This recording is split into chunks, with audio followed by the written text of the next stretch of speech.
Depuis ces 11 mois maudits, mes camarades et moi, nous avons fait 3 concerts, alors qu'habituellement, nous en faisons une 60aine. C'est normal, on ne mérite pas plus. Alors, vous savez, la propension qu'a l'être humain à tout le temps analyser, critiquer, jalouser et envier l'autre, et la nature même de l'homme, je crois, et de la femme, hein, on dit l'homme aujourd'hui. Hein. C'est-à-dire que quand quelqu'un se plaint, bien souvent, la personne opposée en face dit « Ouais, il se plaint, ouais, parce que forcément, il gagne plus de pognon. » Alors à ces gens-là, je dis « Je t'emmerde. » Parce qu'il y a une histoire très simple. Je vais vous raconter une histoire très simple, si vous permettez. Ça se passe dans une église, ou une mosquée, ou une synagogue, ou un temple quel qu'il soit. C'est un mec qui est très très désœuvré et qui est très pauvre. Il rentre dans l'église et il s'adresse à Dieu en lui disant « Mon Dieu, donne-moi 10 €. J'ai besoin de 10 € pour manger. Mon Dieu, donne-moi 10 €. J'ai besoin de 10 € pour manger. » Au même moment arrive un mec très très riche, vraisemblablement un milliardaire, et il se place à côté du monsieur qui est désœuvré. Il dit « Mon Dieu, donnez-moi 500 000 €. Ma Ferrari est en panne. Mon Dieu, donnez-moi 500 000 €. Mon yacht est en panne. Mon Dieu, donnez-moi 10 €. J'ai besoin de manger. Mon Dieu, donnez-moi 500 000 €. Ma Ferrari est en panne. Mon yacht est en panne. Mon Dieu, donnez-moi. Je vous la fais court. Hein. Et à un moment, mon Dieu, et à un moment, le riche dit au pauvre, attends, c'est pas fini. Et à un moment, le riche dit au pauvre, écoute, tiens, voilà 500 €. Laisse-moi seul avec le bon Dieu. Voilà, c'est juste ça le problème. Pourquoi je vous dis ça? Pourquoi je vous raconte cette histoire? C'est parce qu'aujourd'hui, tout le monde a le droit de se plaindre, qu'il soit pauvre ou qu'il soit riche. Le cinéma de mettre les uns contre les autres, c'est le cinéma que tous ces enfoirés, ils organisent. Voilà. Donc le cinéma qu'ils sont en train d'organiser, il est très subtil. Mais il est tellement subtil qu'ils n'ont même pas compris pourquoi ils organisent ce cinéma. Ça leur est tombé sur la gueule. Ce cinéma de coronavirus de merde que je conchis, c'est du pipeau. Alors,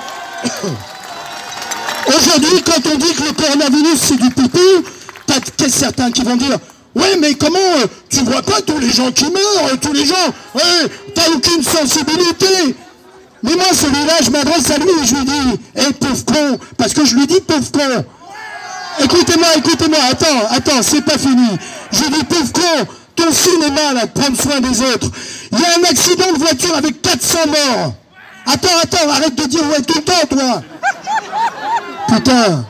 Il y a un accident de voiture avec 400 morts. Ou il y a un accident de voiture avec la mort de ton fils. Tu choisis quoi? Évidemment, ils choisissent l'accident avec 400 morts. C'est pour ça que leur cinéma, là, qu'ils font, le cinéma nous oblige à mettre une ceinture de sécurité. Le cinéma nous oblige à plus boire, ou nous contraindre à ne plus boire. Le cinéma nous dit qu'il ne faut plus fumer, alors qu'ils augmentent les paquets de clopes. Le cinéma, tous ces cinémas, le cinéma du permis à point, le cinéma du coronavirus, le cinéma Panavision grandiose, tout ça, c'est de la BRAL-DTE. Ok, on a compris? Je ne vais pas le dire au cas où il y a des enfants.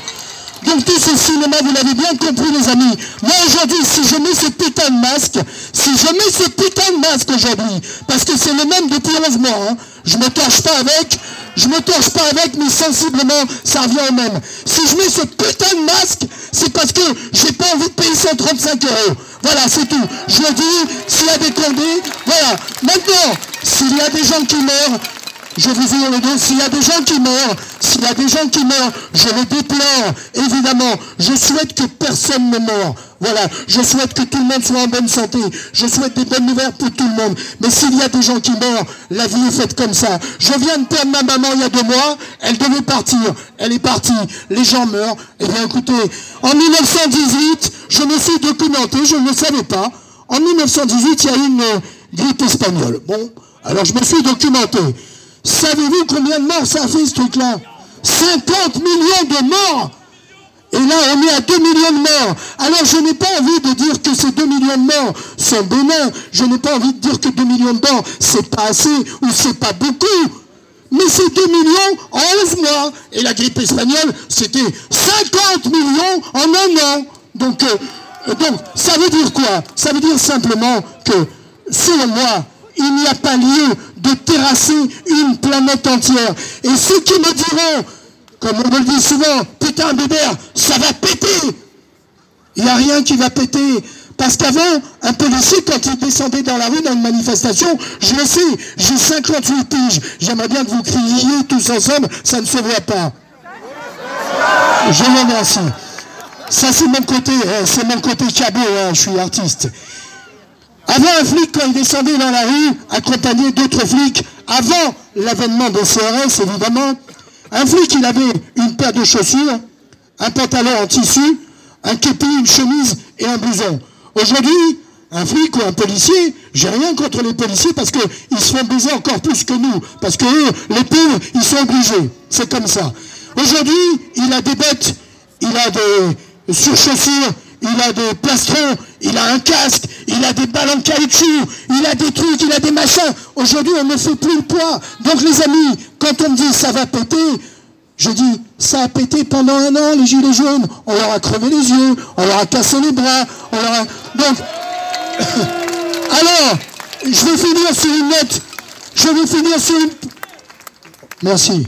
Je vais finir sur une putain de note pessimiste, les amis. Je suis désolé.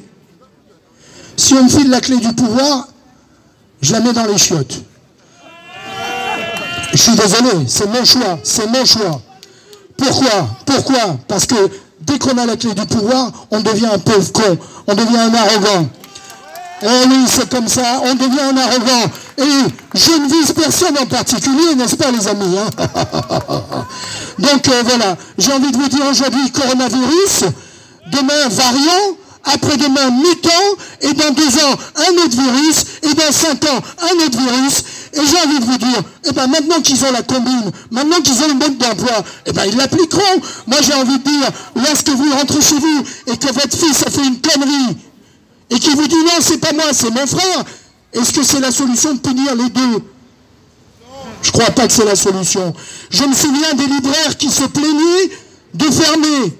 Ils se sont plaints, tellement plaints, que l'État a eu la riche idée géniale de dire, eh bien dans ces cas-là, les Carrefour et les Auchan et les Leclerc mettront un drap sur les livres. Mais bande de cons, vous nous prenez pour des gamins de 13 ans, mais bande de nazes que vous êtes tous des nazes. Voilà, vous êtes des nazes, et je suis désolé d'être gouverné par des nazes. Les amis, souvenez-vous, je n'ai pas de solution, si bien que moi, je vis dans une planète où il y a plein d'animaux sauvages, et je me débat du mieux que je peux.